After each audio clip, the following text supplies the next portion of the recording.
Hello guys and welcome back to the channel. So finally the wait is over for City fans and Pep Guardiola. अगर आप 2-3 साल पहले की अगर बात करो तो मैन सिटी जो है वो कंप्लीट डोमिनेंस रखती है यूरोपियन फुटबॉल में। जिस तरीके की फुटबॉल वो खेल खेल रहे थे पिछले 3 से 4 सालों में, यूसीएल काफ़ी टीमों ने जीते, लेकिन मैन सिटी एक ऐसी टीम थी जो कि कंप्लीट डोमिनेंस रखती थी अपने ओपोनेंट्स पे। डोमेस्टिक ट्रॉफीज की अगर आप बात करें तो डोमेस्टिक ट्रॉफीज में भी उनकी कंप्लीट डोमिनेंस थी। 5 premier league title is no joke in a very competitive league.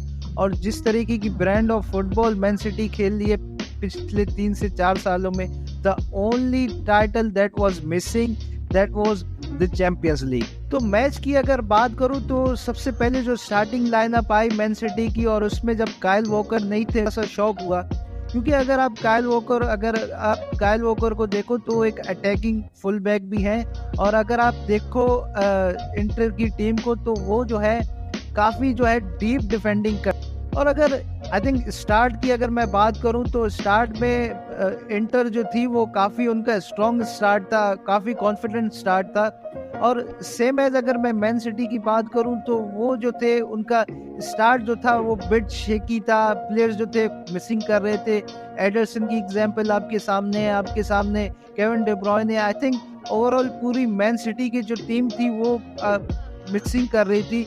और इंटर के जो सरप्राइजिंग जो फैक्टर था इंटर का, कि उनका स्टार्ट जो था वो काफ़ी डिसेंट था। और एक और अनफॉर्चुनेट इंसिडेंट हुआ इस मैच में, वो ये कि केविन डे ब्रुयने जो थे वो वापस इंजर्ड हो गए, just like the last UCL final जब चेल्सी के अगेंस्ट जब वो इंजर्ड हो गए थे। इस गेम में भी वो इंजर्ड होके बाहर चले गए, और उनकी जगह फोर्डन जो आए, उन्होंने जिस तरीके की गेम खेली, आई थिंक इट वाज अनबिलीवेबल। बहुत ही ज़बरदस्त गेम खेली उन्होंने। और अगर फर्स्ट हाफ के मैं बेस्ट प्लेयर्स की बात करूं दोनों साइड से, तो इंटर की साइड से आई थिंक डिमार्कोस जो थे, उनके जो राइट बैक थे वो काफ़ी डिसेंट थे, वो काफ़ी डिसेंट रन बना रहे थे। और इंटर की जो टीम थी वो काफ़ी अच्छी तरीके से प्रेस कर रही थी मैन सिटी को। और अगर मैन सिटी की मैं बात करूं तो वो जिस तरीके की ब्रांड ऑफ फुटबॉल खेलते हैं वो उस तरीके की brand of football first half में नहीं खेल पाए। जिस तरीके की वो डोमिनेंस दिखाते हैं उस तरीके की डोमिनेंस नहीं दिखा पाए। Obviously it was a final, different strategies होती हैं। बट अगर मैं मैन सिटी के फर्स्ट हाफ के बेस्ट प्लेयर की बात करूं तो I think it was Ruben Dias और Rodri. I think they both are were magnificent. और अगर सेकेंड हाफ की बात करूं तो सेकेंड हाफ में Man City was quite better. अगर आप फर्स्ट हाफ की अगर हम बात करें तो फर्स्ट हाफ में मैन सिटी उस तरीके से नहीं खेली, लेकिन फर्स्ट हाफ में मैन सिटी ने काफ़ी इम्प्रूव किया। और सेम अगर आप इंटर की अगर आप बात करें तो इंटर को भी आपको क्रेडिट देना पड़ेगा। जिस तरीके के वो अंडरडॉग्स आए हैं, उन्होंने फाइनल खेला है, और फाइनल में भी सिटी के against end to end stuff खेला है। बट अगर मैं लौतारो मार्टिनेज की अगर मैं बात करूं चांस की, तो यही मार्जिन्स होते हैं जो आपको मैच जिता के देते हैं। आई थिंक लौतारो मार्टिनेज अगर थोड़ा सा वेट कर लेते तो शायद लुकाकू वहां पे पहुंच जाते, तो शायद वहां पे इंटर स्कोर कर लेती। Inter had there chances but उन्होंने स्कोर नहीं किया, विच इज वेरी अनफॉर्चुनेट। और सेकेंड हाफ की अगर मैं लुकाकू की बात करूं तो लुकाकू को काफ़ी चांसेस मिले, उन्होंने स्कोर नहीं किया।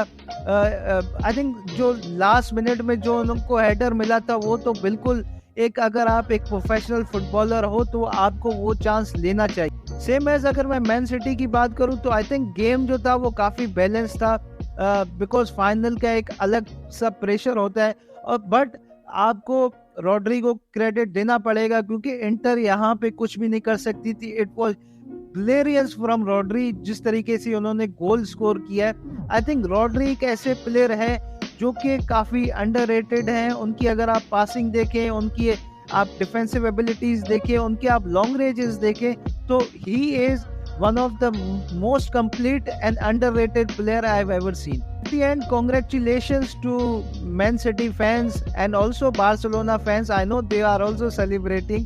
So also congratulations to them.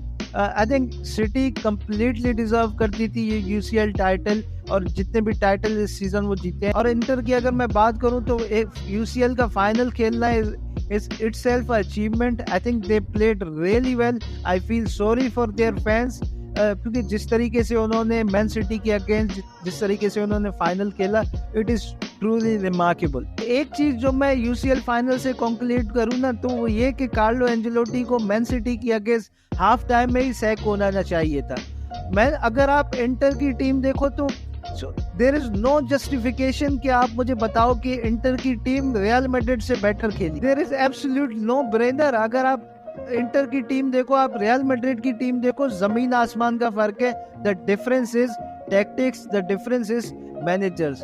और आई थिंक अगर फ्लोरेंटिनो पेरेज ने आज का गेम देखा होगा तो कार्लो एंजेलोटी को अभी भी टाइम है कि सैक करें, और अभी आप एक सीरियस मैनेजर के लिए जाएं। अभी भी नगल्समैन अवेलेबल हैं, उनकी पीएसजी से बातें चल रही है, लेकिन अभी भी वो अवेलेबल है।